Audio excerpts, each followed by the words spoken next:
Hello guys, मेरे YouTube channel में आपका स्वागत है। मेरा नाम अनमोल मिश्रा। तो आज मैं आपको इस वीडियो में क्वांट स्मॉल कैप फंड का रिव्यू करके बताने वाला हूं। तो पूरा डिटेल में मैं आपको बताऊंगा, मैं आपको लाइव प्रूफ के साथ दिखाऊंगा और मैं आपको लास्ट में बताऊंगा कि आपको इसमें इन्वेस्टमेंट करना चाहिए नहीं करना चाहिए। तो मेरे चैनल को सब्सक्राइब जरूर कर दीजिएगा। मैं इस वीडियो आते हैं तो चलिए शुरू करते हैं। तो जैसे कि आप मेरे यहाँ पे स्क्रीन पे देख पा रहे होंगे, जो क्वांट स्मॉल कैप फंड है, इसका अगर आप देखें तो लॉन्च ऑन डेट है वो 1 जनवरी 2013 है। और इसका कैटेगरी रिटर्न देखिए 11.5 इयर्स में देखा जाए तो 22.35% तक का रिटर्न है, और इस फंड का रिटर्न देखिए 11.5 इयर्स में तो 20.35% तक का रिटर्न है। तो अब जैसा कि आप देख पा रहे हैं, इसने अपने कैटेगरी को बीट नहीं कर पाया रिटर्न के मामले में, तो 2% से पीछे रह गया। लेकिन आप इसको कंसिडर मत करिए, क्योंकि रीजन ये है क्योंकि जो 5 या 6 साल पहले क्वांट ने इस पर्टिकुलर फंड को चलाना शुरू करा था, उससे पहले कोई दूसरी कंपनी इस फंड को चलाती थी, तभी ये रिटर्न थोड़ा कम आपको देखने को मिल रहा है। लेकिन अगर 5 या 6 साल का अगर आप हम कंपेयर करें तो नीचे आप जैसा कि देख पा रहे हैं, कैटेगरी रिटर्न 5 साल में अगर आप देखें तो 32.27% तक का रिटर्न है। लेकिन इस फंड का अगर 5 साल का रिटर्न देखें तो 44.54% तक का रिटर्न है। मतलब इसने अपने कैटेगरी को 12% के करीब करीब से बीट कर रखा है, जो बहुत ही बड़े मार्जिन से बीट कर रखा है। तो यहाँ पे अगर आप कंसिडर करें 5 साल या 6 साल का अगर रिटर्न देखें तो बहुत ही अच्छा खासा रिटर्न है। लेकिन अगर आप ओवरऑल रिटर्न देखेंगे तो कैटेगरी को बीट नहीं कर पाया, क्योंकि कोई दूसरी कंपनी इस फंड को चलाती थी। तो हम यहाँ पे 5 साल के हिसाब से ही कंसिडर करेंगे, तो इस हिसाब से मेरे यहाँ पे पॉजिटिव फीडबैक जाएगा। अब मान लीजिए आपने यहाँ पे 1000 रुपए इन्वेस्टमेंट किया होता 10 साल तक कंटिन्यूअसली, हर महीने आपने किया होता 10 साल तक, तो आपके जो अमाउंट डिपॉजिट था 1,20,000 रुपीज, आपको 1,20,000 रुपीज कन्वर्ट हो जाता 4.5 लाख रुपीज में। तब देख पा रहे हैं यहाँ पे जो आपका पैसा है लगभग 3 से 4 गुना बढ़ चुका है।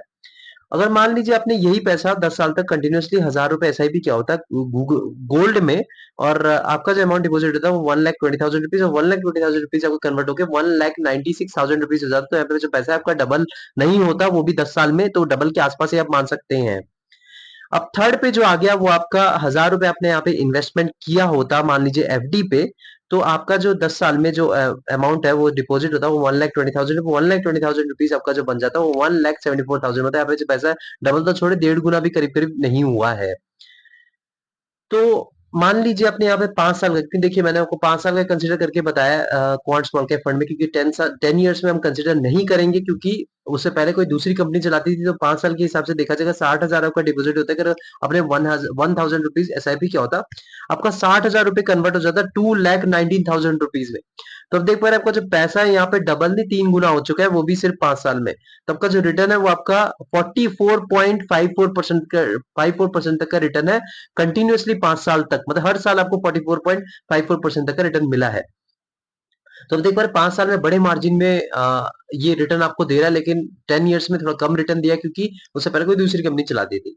अब रिटर्न वर्सेस कैटेगरी की बात करें तो ये अबव एवरेज रिटर्न है। डेफिनेटली इसने अबव एवरेज आप इसको कंसिडर करेंगे, क्योंकि 10 साल के हिसाब से अपने बीट नहीं कर पाया, लेकिन 5 साल के हिसाब से अपने बड़े मार्जिन से बीट कर रखा है अपने कैटेगरी को।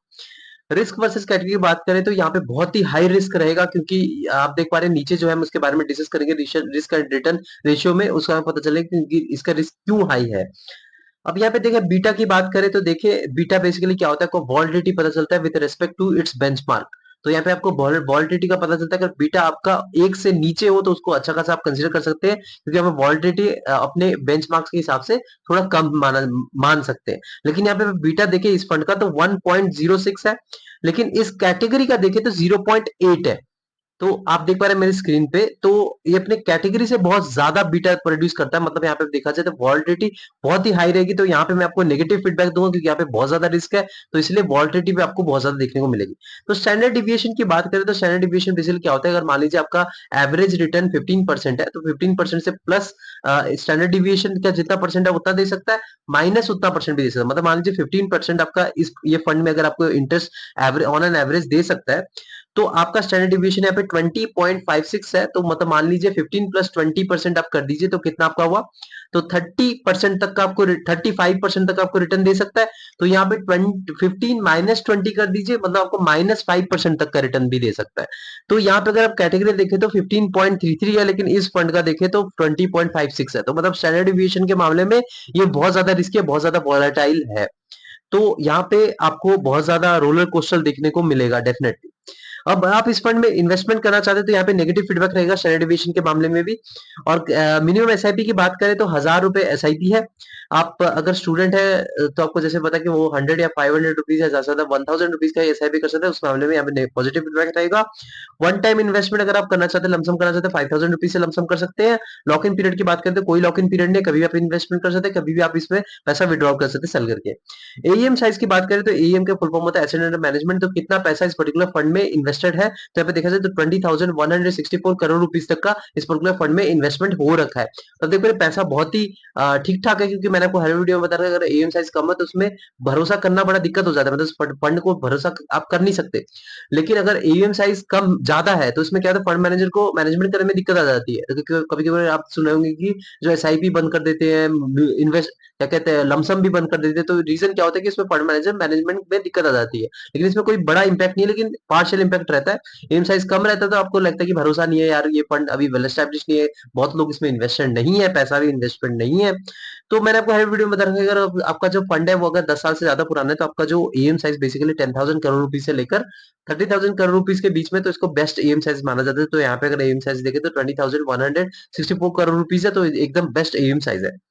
एक्सपेंस रेशियो की बात करें तो एक्सपेंस रेशियो आपको बता रखा है, जो फंड मैनेजर को फंड मैनेजमेंट फीस देना पड़ता है तो 1% से नीचे देना हो, 1% से नीचे हो तो बहुत ही अच्छा खासा माना जाता है। तो यहाँ पे 0.64% तो डेफिनेटली एक्सपेंस रेशियो बहुत ही अच्छा खासा इसको कंसिडर कर सकते हैं। 0.7% से भी नीचे, मैंने हर एक वीडियो में बता रखा है 0.7% से नीचे हो तो ज्यादा अच्छा है।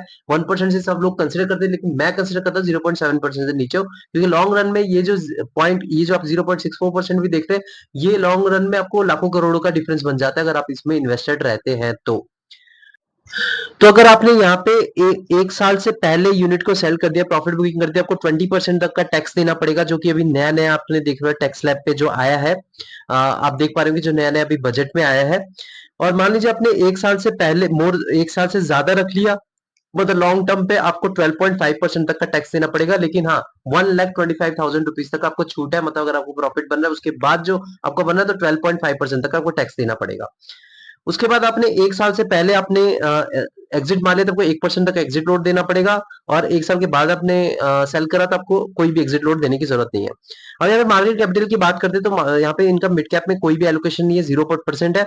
और स्मॉल कैप में इनका 67.45% तक का एलोकेशन है। लार्ज कैप में इनका 26.3% का एलोकेशन है, और अदर्स में देखा जाए 4.80% का एलोकेशन है। तो देख पा रहे लार्ज कैप में इनका थोड़ा ठीक ठाक सा एक्सपोजर है, तो यहाँ पे थोड़ा सा रिस्क लेने की कोशिश करे, कम कम करने की कोशिश कर रहा है, लेकिन वो रिस्क कम नहीं हुआ है, क्योंकि अब जो स्मॉल कैप फंड में है, स्मॉल कैप जो स्टॉक्स है उसमें ज्यादा रिस्क लेके चले हैं, तो इसीलिए यहाँ पे रिस्क एडजस्ट नहीं हो पाया। इसलिए आप देख पा रहे स्टैंडर्ड डिविएशन जो है और बीटा जो है ये बहुत ही हाई आपको देखने को मिल रहा है। अब यहाँ पे सेक्टरल एलोकेशन की बात करें तो इनका फाइनेंशियल सर्विसेज में 21.04% तक एलोकेशन है। सेकंड में हो गया बेसिक मेटेरियल्स में, इसमें 15.77% तक एलोकेशन है। थर्ड में इंडस्ट्रियल्स में 14.91% तक एलोकेशन है। फोर्थ में हो गया एनर्जी सेक्टर में 13.52% का एलोकेशन है। हेल्थ केयर में 7.83% का एलोकेशन है। उसके बाद कंज्यूमर साइक्लिकल में 7.65% का एलोकेशन है। उसके बाद कंज्यूमर डिफेंसिव में आपका 5.60% का एलोकेशन है। उसके बाद कम्युनिकेशन सर्विसेज में 4.61% का एलोकेशन है। उसका टेक्नोलॉजी सेक्टर में 4.36% का एलोकेशन है। लास्ट में आप देख पा रहे रियल स्टेट में 1.26% का एलोकेशन है। तो एलोकेशन के मामले में प्रॉपर्ली डाइवर्सिफाई कर रखा है। आप देख पा रहे हैं कि जो ऊपर के जो 5 सेक्टर है उस पर टोटली डिपेंडेंट है। अगर इसमें अच्छा खासा परफॉर्मेंस देखने को मिलता है तो इसमें इस पर्टिकुलर फंड में आपको अच्छा खासा रिटर्न मिलने को चांसेस मिलेगा। देखिए यहाँ पे फाइनेंशियल सर्विसेज में आप देख पा रहे हैं financial services, basic materials, industrials, energy और हेल्थ केयर, ये जो 4-5 सेक्टर है इनमें अगर अच्छा खासा परफॉर्मेंस देता है तो ये पर्टिकुलर फंड आपको अच्छा खासा रिटर्न देगा। फंड मैनेजर की बात करें तो यहाँ पे संजीव शर्मा है, जिनका एक्सपीरियंस है 7.25 ईयर्स का। और सेकंड में जो वसप सहगल, इनका एक्सपीरियंस है 4.84 ईयर्स का। और थर्ड में जो आपका अंकित पांडे, इनका एक्सपीरियंस है 3.98 ईयर्स का। तो एक्सपीरियंस के मामले में देखा जाए तो तीनों तीनों बहुत एक्सपीरियंस फंड है, तो यहाँ पे पॉजिटिव फीडबैक जाएगा। और सेक्टर एलोकेशन में भी पॉजिटिव फीडबैक जाएगा, क्योंकि अच्छा खासा डाइवर्सिफाई हो रखा है। रेटिंग की बात करें इसको 4/5 रहेगा, तो 4/5 इसलिए देखिए इसमें परफेक्ट सब चीजें। रिटर्न अगर देखें तो बहुत ही मैसिव रिटर्न है। और अगर आप इसमें लमसम अगर इसमें एसआईपी करते तो आपको एक रिटर्न भी अच्छा खासा मिल जा रहा है। यहाँ पे रिस्क देखा जाए तो बहुत ही हाई है, आप देख पा रहे हैं बीटा जो है बहुत ही हाई है, और स्टैंडर्ड डिविएशन भी बहुत ही हाई है। मिनिमम एसआईपी आप कम से भी कर सकते हैं तो बहुत ही अच्छा खासा है। और एम साइज परफेक्ट है, एक्सपेंस रेशियो भी परफेक्ट है। और देखा जाए मार्केट कैपिटल भी ठीक ठाक सा है। और सेक्टर एलोकेशन देखा जाए बहुत ही अच्छा खासा है, बहुत ही अच्छा खासा डाइवर्सिफाई कर रखा है और एक्सपीरियंस मैनेजर्स भी हैं। तो ओवरऑल देखा जाए कि अच्छा खासा फंड है, बस नेगेटिव फीडबैक है कि यहाँ पे आपको वॉलिडिटी बहुत ही हाई देखा जाएगा अगर आप as compare to its category. और कोई भी आप दूसरे भी स्मॉल कैप कैटेगरी का फंड उठा लीजिए, उसमें सबसे ज्यादा इसमें आपको रोलर कोस्टर देखने को मिलेगा, बहुत ही ज्यादा वॉलिडिटी देखने को मिलेगा। लेकिन वॉलिडिटी हाई है तो यहाँ पे रिटर्न भी आपको देखने को बहुत ही हाई मिलने के चांसेस है। तो आप इसमें इन्वेस्टमेंट कर सकते हैं, लेकिन आप खुद रिसर्च करिएगा।